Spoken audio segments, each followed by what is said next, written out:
धागों की पुकार सूर्य की पहली किरणें जब धूल भरे गांव की पतली गलियों से होकर गुजरती थीं, तो अक्सर राघव की पुरानी हथकरघा शाला में एक उदास चुप्पी बिखर जाती थी। वह में रेशम के बारीक कण तैरते रहते थे, पर अब उन्हें कोई बुनने वाला नहीं था।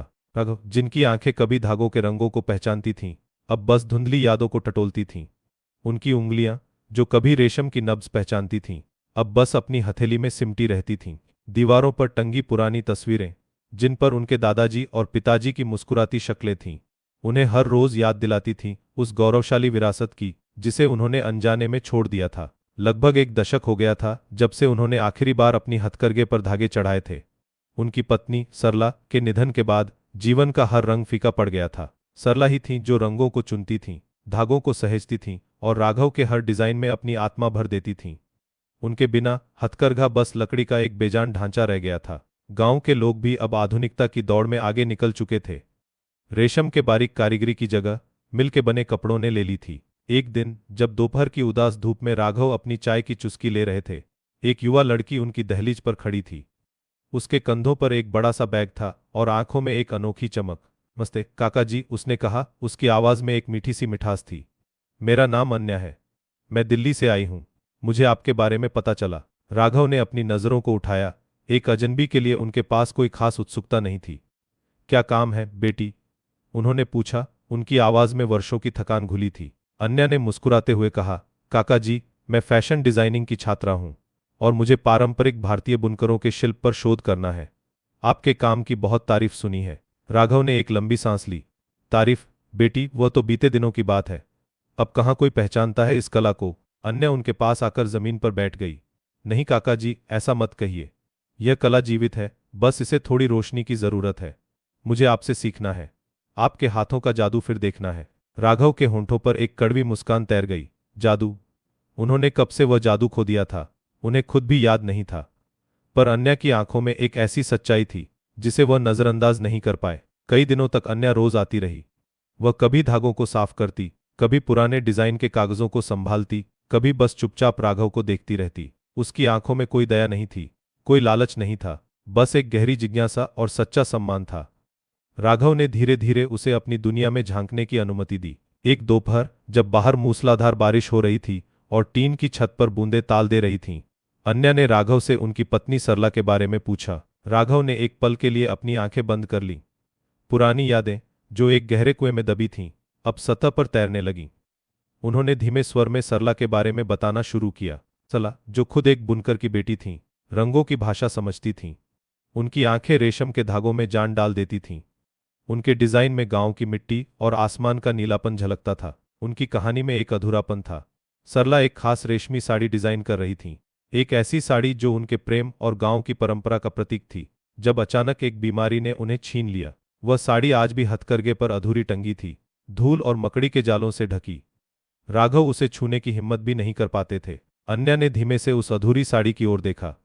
उसके मन में एक विचार कौंधा, एक ऐसा विचार जो राघव की बुझती उम्मीदों में फिर से जान फूंक सकता था। काका जी, अन्या ने कहा, उसकी आवाज में एक दृढ़ संकल्प था, क्या आप मुझे यह साड़ी पूरी करना सिखाएंगे? सरला का सपना पूरा करना है। राघव ने उसे अविश्वास से देखा। मैं तो भूल चुका हूं बेटी, सब कुछ। पर अन्या ने हार नहीं मानी।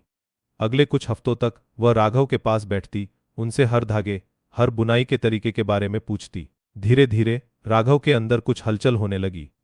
अन्या की आंखों में उन्हें सरला की वही उत्सुकता और लगन दिखाई देने लगी। एक दिन उन्होंने खुद ही एक रेशम का धागा उठाया और हथकरघे पर चढ़ाया। उनके हाथ कांप रहे थे, पर उनमें वर्षों बाद एक अजीब सी ऊर्जा महसूस हो रही थी। अन्या की आंखें चमक उठीं। उसने देखा कि राघव के चेहरे पर एक हल्की सी मुस्कान लौटी थी, जो वर्षों से गुम थी। वह मुस्कान दर्द से भरी थी, पर उसमें एक उम्मीद की किरण भी थी। उन्होंने सरला की अधूरी साड़ी को फिर से बुनाई शुरू की। हर धागे के साथ राघव अपनी यादों के धागों को भी सुलझाते रहे। अन्या ने उनके साथ मिलकर काम किया, उनसे सीखा और अपने आधुनिक विचारों को पारंपरिक डिजाइन के साथ जोड़ा। गांव के लोग जब हथकरघे से आती खटखट की आवाज सुनते तो उन्हें विश्वास नहीं होता था।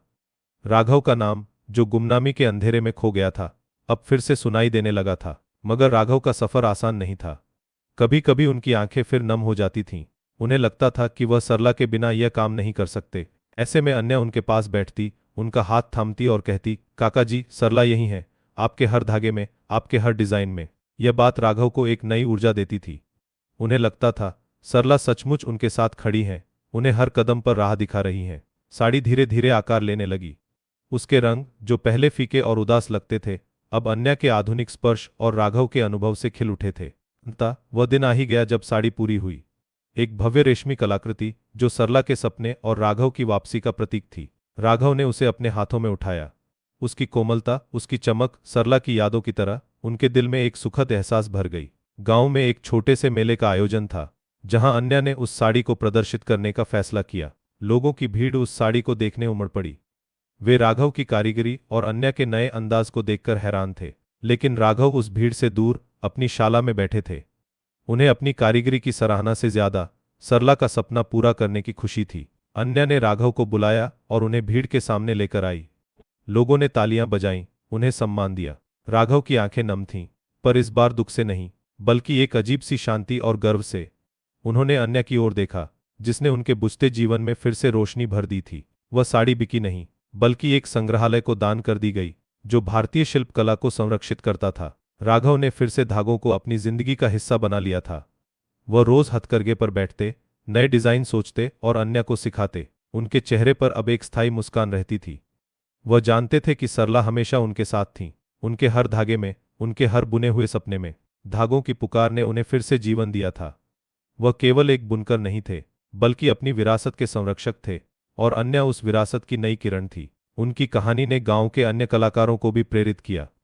कुछ ने अपने पुराने औजार फिर से निकाले, कुछ ने नई राहें तलाशीं।